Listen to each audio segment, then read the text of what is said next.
Hello students, मैं Akash Kumar Singh online classes में आपका स्वागत करता हूं। बेटा, हमारा जो सब्जेक्ट है एनालॉग इलेक्ट्रॉनिक्स, हम इसमें जो है दोबारा से डिस्कस कर रहे थे। जो हमारे छूटे हुए टॉपिक्स हैं कुछ बच्चों के, उनके बारे में डिस्कस कर रहे थे, जिसमें हमारा जो है पीएन जंक्शन डायोड या सेमीकंडक्टर डायोड चल रहा था, जिसमें हमने जो है उसके सारे जो उसका डायग्राम है, पीएन जंक्शन का फॉर्मेशन है, डिप्लीशन रीजन का फॉर्मेशन है, डायनेमिक रेजिस्टेंस वगैरह देख लिया था।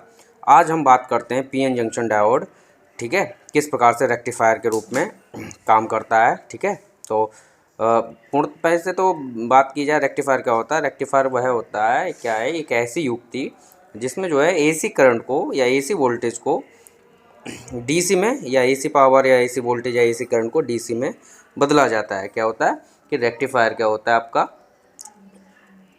एसी वोल्टेज या एसी करंट या एसी पावर को डीसी में कन्वर्ट करता है। क्या करता है, डीसी में कन्वर्ट करता है। ठीक है, और जो आपके जो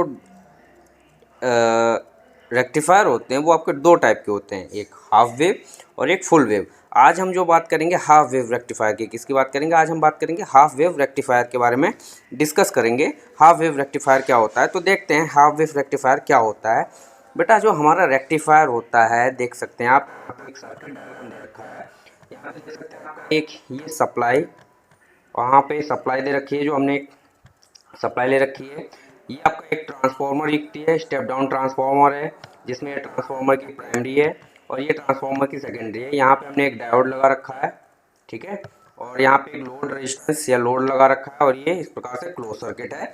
तो ये जो है आपका एक हाफ वेव रेक्टिफायर का सर्किट है। किसका, हाफ वेव रेक्टिफायर का सर्किट है। इस प्रकार से जो है हम लोग हाफ वेव रेक्टिफायर को प्रयोग करते हैं। क्या करते हैं, एक ट्रांसफार्मर लगा लिया हमने, ट्रांसफार्मर के आगे इस प्रकार से फॉरवर्ड बायस में एक डायोड लगा दिया, ठीक है, और एक आगे लोड, जो भी आपको चलाना है वो लोड लगा सकते हैं। यहाँ पे हमने एक रेजिस्टेंस लगा लिया है, ठीक है, और इस प्रकार से हम इसको ट्रांसफार्मर को सप्लाई करेंगे। ये स्टेप डाउन ट्रांसफार्मर होता है, ठीक है, स्टेप डाउन ट्रांसफार्मर होता है। जितना वोल्ट में आपको जितने वोल्ट डीसी को आपको बदलना है, एसी को डीसी में बदलना है, उतने आप स्टेप डाउन ट्रांसफार्मर, उतना पावर का या उतने वोल्टेज का स्टेप डाउन ट्रांसफार्मर ले लें, ठीक है, और उससे क्या होगा आपका, उतना वोल्टेज वो स्टेप डाउन कर देगा। देन आपका आगे जो डायोड होगा वो क्या करेगा, उसको रेक्टिफाई कर देगा। क्या क्या करेगा आप, अच्छा, डायोड जो होता है वो किस प्रकार से रेक्टिफाई करता है। बेटा, हमें पता है कि हमारा जो एसी वोल्टेज होता है, ठीक है, वो आपका दोनों डायरेक्शन में, किसमें, दो डायरेक्शन में है, पॉजिटिव और निगेटिव। उसकी साइकिल जो होती है 360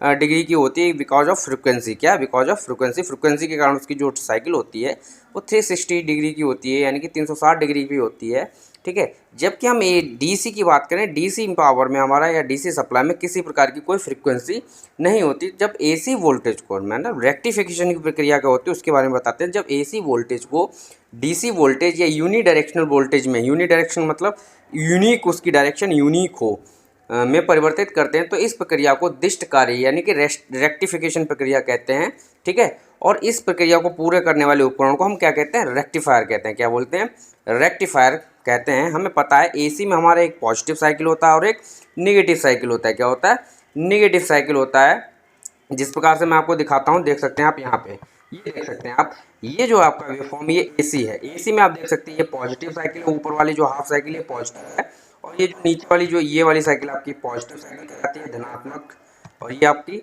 निगेटिव साइकिल कहलाती है। जो आपका ये वाला जो हिस्सा है यहाँ तक, पॉजिटिव और निगेटिव यहाँ तक की अगर हम बात करें, ये जो हिस्सा है आपका, ये पूरा का पूरा जो है, ये हिस्सा जो है आपका पूरा क्या कहलाता है, एक साइकिल कहलाता है। एसी का एक साइकिल कहलाता है, ठीक है, जिसमें आपका आधा चक्र धनात्मक का और आधा चक्र ऋणात्मक का होता है, ठीक है। अब क्या होता है कि बेटा, इसको हाफ वेव रेक्टिफायर इसलिए बोला जाता है, हम जानते हैं, हमें पता है कि डायोड जो होता है हमारा एक ही डायरेक्शन में करंट का, यानी कि जो आपका करंट का फ्लो कराता है, किस डायरेक्शन में, एक ही डायरेक्शन में करंट का फ्लो कराता है। तो यदि हम बात करें कि यदि एसी वोल्टेज के जब एक साइकिल में डायोड से करंट फ्लो होती है, डायोड से किसी भी एक चक्र में डायोड से जब करंट फ्लो होती है, तो डायोड जो होता है उस चक्र में क्या हो जाता है, कंडक्ट करता है, ठीक है। तो उस चक्र में हमें आउटपुट मिल जाता है, तथा जिस चक्र में हमें डायोड कंडक्ट नहीं करता उस चक्र में हमें आउटपुट नहीं मिलता है। इसीलिए हम इसे क्या कहते हैं, हाफ वेव रेक्टिफायर कहते हैं। क्या कहते हैं, हाफ वेव रेक्टिफायर कहते हैं। तो डायोड के इसी गुण को हम क्या कहते हैं, रेक्टिफायर कहते हैं। अब देखते हैं किस प्रकार से वर्क करता है डायोड। हमें पता है बेटा कि डायोड जो होता है हमारा एक ही डायरेक्शन में वर्क करता है। कौन सी? एक ही डायरेक्शन में करंट फ्लो कराता है। किस प्रकार से? जिस प्रकार से यहाँ पे डायोड जो आपकी डायरेक्शन देखें, ये आपका पॉजिटिव है और ये नेगेटिव है, ठीक है। तो करंट यहाँ से यहाँ फ्लो होगी, यहाँ पॉजिटिव नेगेटिव फ्लो होगी, लेकिन नेगेटिव टू पॉजिटिव फ्लो नहीं होगी। अब आप ध्यान से देखें कि जब यदि हम बात करें, एक बार यहाँ पे अगर हम बात करेंगे एसी के पॉजिटिव हाफ साइकिल की, इतनी साइकिल की अगर हम बात करें, यहाँ पे देख सकते हैं आप ये पॉजिटिव हाफ साइकिल की, पॉजिटिव हाफ साइकिल में क्या होगा बेटा? प्लस होगा और नेगेटिव की तरफ माइनस होगा। पॉजिटिव हाफ साइकिल में यही तो होगा, ऊपर की तरफ प्लस होगा और नीचे की तरफ माइनस होगा। एक साइकिल की बात करें तो पॉजिटिव हाफ साइकिल में जब डायोड को इस टर्मिनल से, डायोड के जो एनोड वाला टर्मिनल उधर से पॉजिटिव मिलेगा और इधर से नेगेटिव मिलेगा, तो डायोड कंडक्ट करेगा, यानी कि डायोड ऑपरेट करेगा। तो इस डायरेक्शन में, इस कंडीशन में क्या होगा? डायोड से करंट फ्लो होगी, तो जो हमें होगा डायोड इस प्रकार से हमें आउटपुट दे देगा। ये आउटपुट देख सकते हैं, पल्सेटिंग डीसी आउटपुट, यहाँ से हमें आउटपुट दे देगा। अब देखते हैं नेगेटिव हाफ साइकिल में। निगेटिव हाफ साइकिल में देख सकते हैं, इस वाली साइकिल में की बात कर रहे हैं हम, निगेटिव हाफ साइकिल में इस वाली साइकिल की बात कर रहे हैं। इस वाली साइकिल में आप देख सकते हैं बेटा क्या होगा कि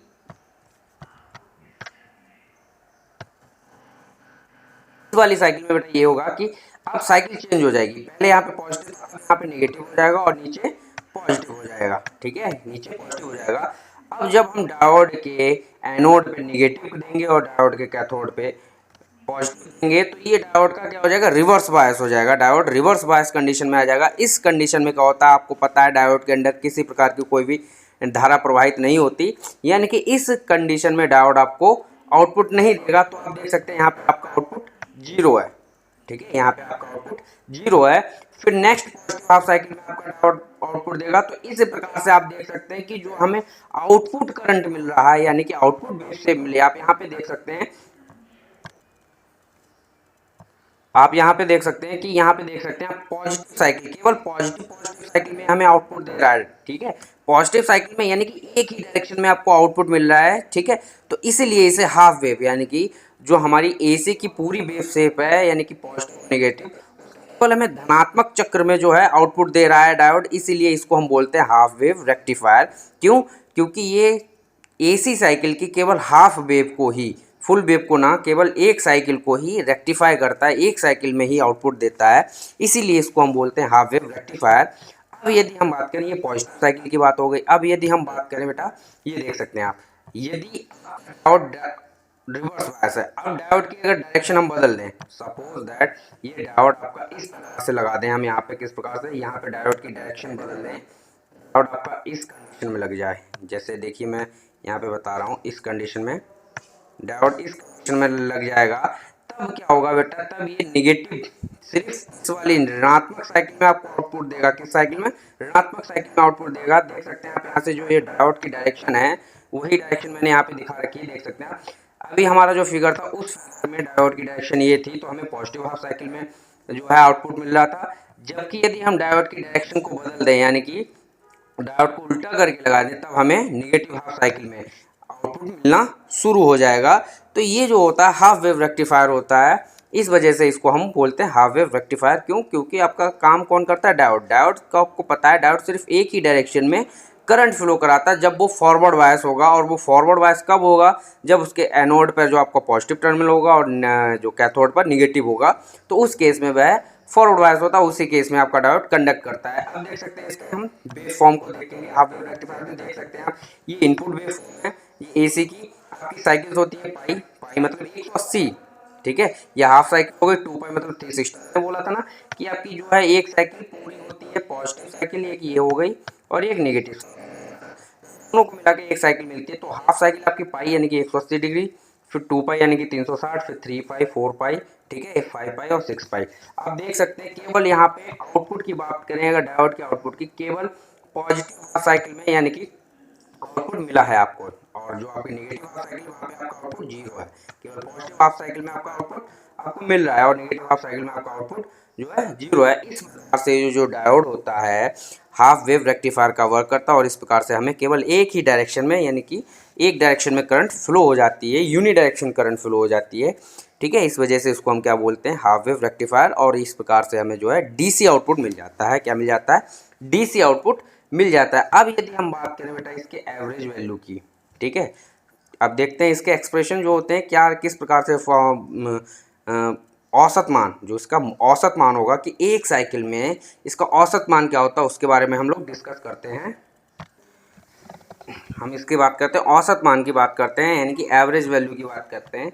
वी नो दैट ये हमारा एवरी साइकिल में यानी प्रत्येक साइकिल में आपका ये मैक्सिमम मान होता है, चाहे वोल्टेज हो आपका चाहे करंट हो, ये मैक्सिमम मान होगा ई एम। क्या होगा आपका ई एम, ठीक है। अब हम देखते हैं यदि हम औसत मान की बात करें तो आप देख सकते हैं बेटा यहाँ पे औसत मान एवरेज वैल्यू हमें पता है बेटा कि हमारा किसी भी क्षण पे, यदि हम यहाँ पे देख सकते हैं, आप दोबारा से मैं इसको फिगर को ले रहा हूँ बेटा, हम देख सकते हैं यहाँ पे कि हमारा जो औसत मान है क्या होता है। औसत मान से पहले हम देख सकते हैं कि जो आपके इनपुट वैल्यू है, इनपुट वैल्यू में ये आपका क्या होता है, मैक्सिमम वैल्यू होती है। क्या होती है इसकी, ये मैक्सिमम वैल्यू होती है ईएम, इसको बोलते हैं मैक्सिमम वोल्टेज या बीएम, बीएम बोल लीजिए या ईएम बोल लीजिए, मैं लिख देता हूँ ईएम और बीएम, ठीक है, क्या ईएम और बीएम, ठीक है, ये आपकी मैक्सिमम वैल्यू होती है। अब यहाँ पे हम अगर इसकी तात्क्षणिक यानी किसी भी क्षण इंस्टेंटेनियस वैल्यू, यहाँ पे पहले हम इंस्टेंटेनियस वैल्यू को देख लें। क्या इंस्टेंटेनियस वैल्यू की क्या होती है कि एसी वेव फॉर्म में या एसी सिग्नल में कोई भी मान, ये आपकी साइन वेव की एक फॉर्म होती है। किसकी फॉर्म होती है, साइन वेव की फॉर्म होती है। सपोज दैट हमने कोई भी वैल्यू उठा ली, सपोज दैट हम यहाँ से उठा रहे हैं, ये उठा रहे हैं, या यहाँ से इस मान इंस्टेंटेनियस मतलब इस वेव फॉर्म पे कहीं की वैल्यू, किसी भी क्षण की वैल्यू उठा लें तो वो हम क्या करते हैं, वो किससे डिनोट करते हैं, वो स्मॉल ई से डिनोट करते हैं। ये होती है आपकी इंस्टेंटेनियस वैल्यू। और इसको हम किस प्रकार से लिखते हैं, मान जो हमारा लिखा जाता है वो लिखा जाता है, जो मैक्सिमम मान होता है वीएम या ईएम, ठीक है, इंस्टेंटेनियस वैल्यू, या जैसे यहाँ पे हम ई ले रहे हैं तो यहाँ पे हम ईएम ले लेंगे। मैं दिखाता हूँ आपको, ले लेते हैं। वी नो दैट कि ईएम और वीएम में कोई फर्क नहीं होता, वोल्टेज या आपका ईएमएफ बात ही की होती है। तो यहाँ पे हमने क्या ले लिया, सपोज दैट हम ईएम ले लेते हैं।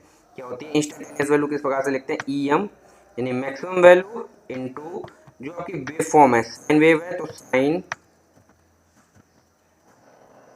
और जो आपके ये रेस्पेक्ट में चल रहा है, किस रेस्पेक्ट में, साइकिल जो टाइम पीरियड है वो किस रेस्पेक्ट में चल रहा है, ये ओमेगा टी के रेस्पेक्ट में, किसके, ओमेगा टी के रेस्पेक्ट में चल रहा है। तो क्या हो जाएगा आपका ई बराबर E M sine omega T. ये होता है आपका इंस्टेंटेनियस मान। क्या होता है आपका इंस्टेंटेनियस। इसी प्रकार से यदि हम करंट का इंस्टेंटेनियस मान लिखेंगे तो स्मॉल आई बराबर आई एम, ठीक है, आई एम यानी कि मैक्सिमम इनटू साइन और ओमेगा टी, ठीक है, ये आपका करंट के लिए हो गया। अब यहाँ पे हमें पता है, अब मैं दोबारा से एक बार फिर से जो है उस वाले आउट वाले पे पहुँचता हूँ। हमें पता है बेटा, यदि हम अगर हम यहाँ पर देख सकते हैं आपका इस डायोड का कुछ ना कुछ आपका डायनेमिक रेजिस्टेंस होगा, जैसे हम आर एफ से डिनोट करते हैं, कुछ ना कुछ आर एल होगा। अब सपोज दैट हम आर एल, सपोज दैट इस वाले यहाँ पे हमारा कोई वोल्टेज है ई एम, ठीक है, यदि इस वाले सर्किट में हम केवीएल लगाएंगे तो केवीएल लगाने पर यदि हम करंट की वैल्यू निकालेंगे, करंट की वैल्यू क्या आएगी आपकी, मान लीजिए आई एम निकालते हैं तो आई एम बराबर क्या आ जाएगा आपका वी एम या E M upon R L plus R F. क्या हो जाएगा, R L plus R F, यानी कि load resistance plus dynamic resistance, उसमें जो भी रेजिस्टेंस रखा है। तो ये चीज़ आपको समझ में आ गई होगी कि हम किस प्रकार से उसको निकाल सकते हैं। जैसे ये आई एम या ई एम में अगर आप देखें तो ये क्या होता है, इंस्टेंटेनियस होता है। तो अब हम एवरेज वैल्यू की अब हम बात करते हैं, ये चीज़ आपको समझ में आ गई इंस्टेंटेनियस मान के बाद। अब हम एवरेज वैल्यू की बात करते हैं, देखते हैं कि बेटा एवरेज वैल्यू देख सकते हैं, मैंने क्या लिखा है, ये इंस्टेंटेनियस वैल्यू आई बराबर ई यानी कि जो वोल्टेज होगा उसका अपॉन में जो आपका सर्किट का जो रेजिस्टेंस है R L, load resistance plus खुद है किसका, जो डायोड यू काम कर रहा है उसका डायनेमिक रेजिस्टेंस लिखेंगे। तो करंट बराबर क्या होगा, वोल्टेज अपॉन रेजिस्टेंस हो गया, ठीक है। तो ये बन गया। अब ई बराबर अभी मैंने बताया था आपको E M sine omega T होता है, R L plus R F हो गया। यदि अब हम इस पोर्शन को अलग कर दें, आप यहाँ से देख सकते हैं, यहाँ पे इस पोर्शन को अगर आप अलग कर दें, यहाँ पे देख सकते हैं, यहाँ पे अलग कर दें तो ये क्या हो जाएगा, ये बन जाएगा आपका आई एम, जैसा अभी मैंने बताया साइन ओमेगा टी। अब यहाँ पे हम ओमेगा टी को क्या थीटा रख लेते हैं, क्या किसी एंगुलर, क्योंकि ये एंगुलर थीटा इसलिए रखा है बेटा क्योंकि ओमेगा टी क्या होता है आपका एंगुलर वेलोसिटी होती है। क्या होती है? Angular velocity. वेलोसिटी का मतलब जो साइन वेव ट्रेवल कर रही है वो एंगुलर वेलोसिटी में ट्रेवल कर रही है, ठीक है। तो इसलिए ओमेगा टी बराबर हमने थीटा रख लिया। अब क्या होता है, अब यदि हम इसके एवरेज वैल्यू को निकालेंगे तो देख सकते हैं यहाँ लिखा है ऐसी सप्लाई की एक साइकिल में धारा का औसत मान ही, यानी कि उसकी एक सप्लाई में पॉजिटिव और निगेटिव सप्लाई के मान में एक सप्लाई में जो धारा का औसत मान ही डीसी धारा के परिमाण को प्रदर्शित करता है। यानी कि जो डीसी धारा होती है आपकी आउटपुट पे मिलती है, वह एसी सप्लाई की एक एसी जो साइकिल है उसका औसत मान निकाल लें तो वह आई डीसी के बराबर हो, यानी कि डीसी आउटपुट के बराबर हो जाती है। तो उसके एक आज आपको आई एवरेज या उसको आई डीसी वैल्यू भी या डीसी मान भी बोलते हैं। तो यहाँ से हम क्या लिख सकते हैं, देख सकते हैं क्यों कैसे निकालेंगे, देख सकते हैं आई एवरेज बराबर या आई डीसी बराबर, क्या बात है, आई एवरेज बराबर और आई डीसी बराबर, यहाँ से देख सकते हैं आई एवरेज औसत मान या डीसी मान एक ही बात कह लें किसका, जो आपका एसी फॉर्म है उसको हम एक साइकिल के पूरा उसको क्या कर देंगे, समाकलन कर देंगे उसका किसके, एक साइकिल आपकी कहाँ से है मैंने बताया था आपको, देख सकते हैं यहाँ पे मैं दिखाता हूँ आपको दोबारा से, जो उसकी एक साइकिल है, एक साइकिल कहाँ से देख सकते हैं आप, यहाँ से 0 से शुरू हो रही है एक साइकिल 0 to 2 पाई, यहाँ तक मैंने बताया था पूरी एक साइकिल होती है पॉजिटिव और नेगेटिव दोनों मिला के एक साइकिल, तो 0 to 2 पाई। तो उसकी एक साइकिल क्या है आपकी 0 to 2 पाई, क्या होता है समाकलन का, भाई समाकलन का मतलब एडिशन, ठीक है, समाकलन मतलब एडिशन होता है। और औसत का मान, औसत का फॉर्मूला क्या होता है, योग बटे संख्या, पदों का योग बटे पदों की संख्या। तो हमारा पदों का योग किस प्रकार से निकाल सकते हैं हम, देखिए हमने यहाँ पे ये पहले योग ले लिया 0 to 2 पाई समाकलन करके आई है, यानी कि जो धारा है और जो आपका पद कितने 2 पाई, साइकिल कितने 2 पाई, उससे हमने इसको डिवाइड कर दिया, तो ये एवरेज निकल आया। क्या निकल आया आपका, एवरेज निकल आया। लेकिन अब आप ध्यान से देखें हाफ वेव रेक्टिफायर में, अब देखेंगे हाफ वेव रेक्टिफायर में केवल हमारा पॉजिटिव हाफ साइकिल में यानी कि 0 to 2 पाई में आपको आउटपुट मिल रहा है, लेकिन जो आपका पाई टू 2 पाई था उसमें क्या रह रहा है, शून्य रह रहा है, क्या रह रहा है, शून्य रह रहा है। तो यहाँ पे हम लोग क्या करेंगे, इसको हम अलग अलग कर देंगे, कैसे देख सकते हैं आप, यहाँ से 1/IDC बराबर 1/2 पाई को हमने बाहर निकाल लिया, यहाँ से 0 to 2 pi I D theta plus pi to 2 pi आपका क्या है, आउटपुट आपका 0 मिल रहा है, तो यहाँ पे हमने 0 लिख लिया, ठीक है। फिर 1/2 pi 0 to 2 pi I D theta, ये 0 हो गया। अब 0 to 2 pi I D theta, I का मान आपको पता है, यहाँ से उठा के हमने यहाँ से उठा के जो है आपका आई का मान यहाँ पे I am sine omega T रख दिया, ठीक है। इस आई एम का हम कांस्टेंट है, ये आई एम को बाहर निकाल लिया, आई एम जो है इस वाली इक्वेशन में देखें आई एम आपका कांस्टेंट है, आई एम को हमने बाहर ले लिया, ठीक है। Sign omega T, sine omega का अगर हम समाकलन करें, साइन मतलब थीटा का समाकलन जो होता है वो होता है साइन थीटा का cos theta, you know that, minus cos theta. तो हमने माइनस कॉस थीटा इसका समाकलन कर दिया, लिमिट 0 to 2 पाई है आपकी अपर लिमिट माइनस, अब देखेंगे यहाँ पे क्या होता है कि लिमिट रखने का जो तरीका होता है वो क्या होता है, upper limit minus lower limit, क्योंकि यहाँ पे अपर लिमिट माइनस में minus cos pi upper limit हो गई, माइनस फिर माइनस आता तो माइनस माइनस प्लस हो गया, यहाँ पे देख सकते हैं ये माइनस आएगा, माइनस माइनस प्लस हो गया, ठीक है। तो और लोअर लिमिट माइनस कॉस 0।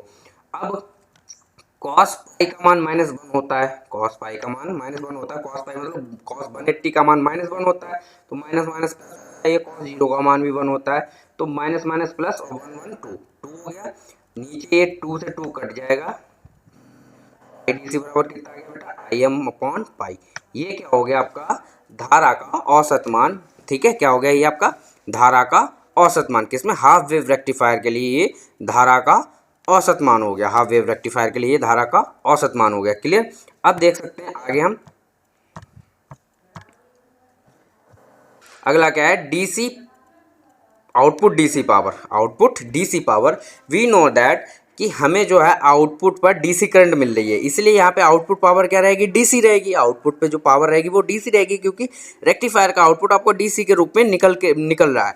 तो यहाँ से हम डीसी पावर के लिए क्या लिखेंगे, हमें पता है कि P बराबर आई स्क्वायर आर एल होता है, P बराबर आई स्क्वायर आर एल होता है, ठीक है। आउटपुट पर आपका केवल लोड प्रतिरोध ही काउंट होगा, ठीक है। तो यहाँ पे P बराबर देखें P डीसी यानी कि आउटपुट डीसी पावर बराबर, अब यहाँ पे डीसी करंट क्या आ रहा है, मतलब आउटपुट करंट आ रहा है डीसी, आई डीसी आ रहा है, तो आई डीसी का स्क्वायर इंटू आर एल, तो आई डी सी का क्या मान निकल गया अभी, आई एम अपॉन पाई का whole square into R L, ये आपकी आउटपुट डी सी पावर होगी। क्लियर, आगे देखते हैं हम। अब हम देखते हैं बेटा इसके सिग्नल की, यानी कि जो आपका साइन वेव फॉर्म है एसी सिग्नल या हाफ वेव रेक्टिफायर के आरएमएस वैल्यू का मान। आरएमएस मतलब रूट मीन स्क्वायर वैल्यू। क्या बेटा, रूट मीन स्क्वायर वैल्यू क्या होगी हाफ वेव रेक्टिफायर के लिए, जो आपका आउटपुट पे या इनपुट पे रूट मीन स्क्वायर वैल्यू क्या होगी। तो आरएमएस देख सकते हैं, आई आर एम एस, यहाँ पे देखें आप आई आर एम एस। अब रूट देखिए, सबसे पहले क्या था, रूट, रूट लगा लिया हमने, ठीक। मीन मतलब वही औसत, मीन मतलब औसत, यानी कि औसत का मान वही चीज है। मीन मतलब क्या होता है, औसत से पता होता है, मीन मतलब माध्य, माध्य। तो माध्य कैसे निकालेंगे, 0 to 2 पाई, यानी कि एक साइकिल का 0 to 2 पाई हमने योग कर दिया और उतना ही उससे भाग कर दिया। देख सकते हैं आप 0 to 2 पाई और उससे ही भाग कर दिया स्क्वायर, यानी कि जो आपका सिग्नल है आई का स्क्वायर। तो हो गया, देखेंगे रूट लगा दिया, रूट हो गया 1/2 पाई से, और 0 to 2 पाई इसको ऐड और उसको डिवाइड कर दिया, तो ये मीन हो गया स्क्वायर, आई स्क्वायर हो गया। तो यही होता है आपका रूट मीन स्क्वायर वैल्यू, ठीक है। तो अब देख सकते हैं, चूंकि हमें पता है, हम फिर से बता रहे हैं, हाफ वेव रेक्टिफायर है तो इसका पाई टू 2 पाई वाला जो आपका साइड होगा वो 0 होगा, तो हमने यहाँ पे इसको 0 कर दिया है। केवल हम क्या करेंगे, आई का मान, अब यहाँ पे आई का मान हमने रख दिया आई एम साइन थीटा का स्क्वायर कर दिया, ठीक है। केवल जो पाई टू 0 है आपका, जो लिमिट है 0 to पाई तक जो आपका आउटपुट देगा उसी में हम लोग इसको काउंट करेंगे। तो आप देख सकते हैं, अब इसका हम निकालेंगे, क्या निकालेंगे, देख सकते हैं कि हमने क्या किया, इसका हम अवकलन कर दिया। अब इसको आई एम साइन थीटा का होल स्क्वायर, तो आई M square into sine square theta D theta plus 0।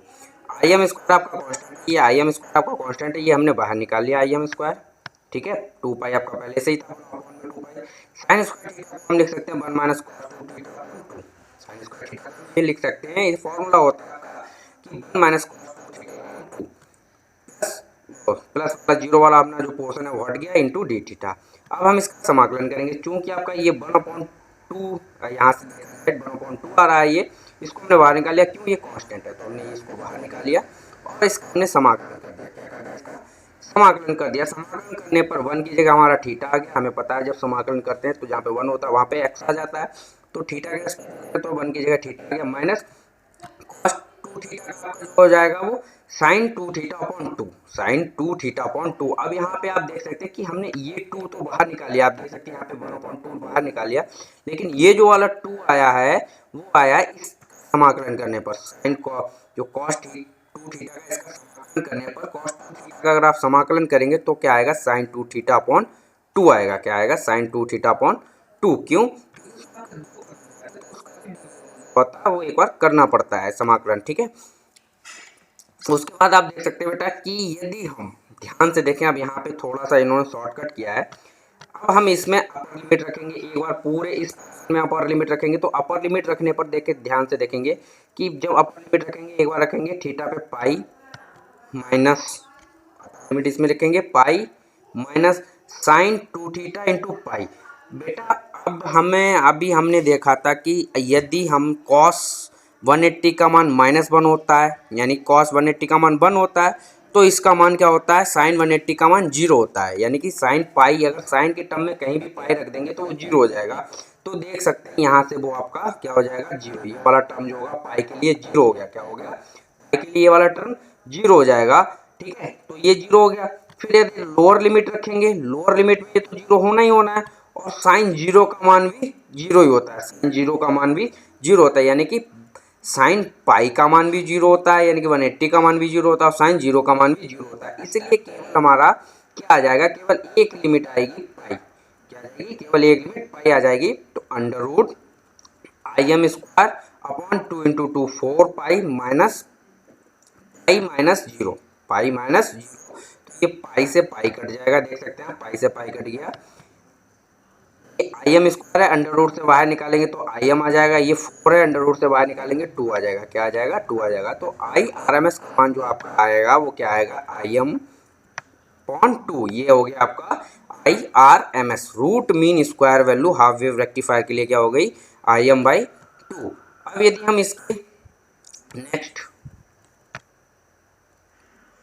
Next देखिए बेटा input AC power, input AC power, तो एसी पावर आपका क्या हो जाएगा पी एसी, एसी पावर है तो पावर का फॉर्मूला तो आपका वही होगा पी बराबर आई स्क्वायर आर, ठीक है, लेकिन यहाँ पे पी एसी, अब इनपुट सिग्नल क्या होगा आपका आई आर एम एस, ठीक है, हम लोग जो होते हैं जो वैल्यू लेते हैं वो आर एम एस वैल्यू लेते हैं, तो आई आर एम एस का होल स्क्वायर इंटू, अब देखेंगे इनपुट साइड में चूंकि आपका इनपुट पे आपका जो आपका डायोड है डायोड भी वर्क कर रहा है, तो load resistance plus R F और उसका डायोड का रेजिस्टेंस है उसको भी अब हमने ऐड कर लिया, तो इनपुट पावर क्या हो जाएगी, input AC power P AC बराबर आई आर एम एस का whole square into R L plus R F, I R M S I M upon 2 का whole square into R L plus R F, आपकी input AC power.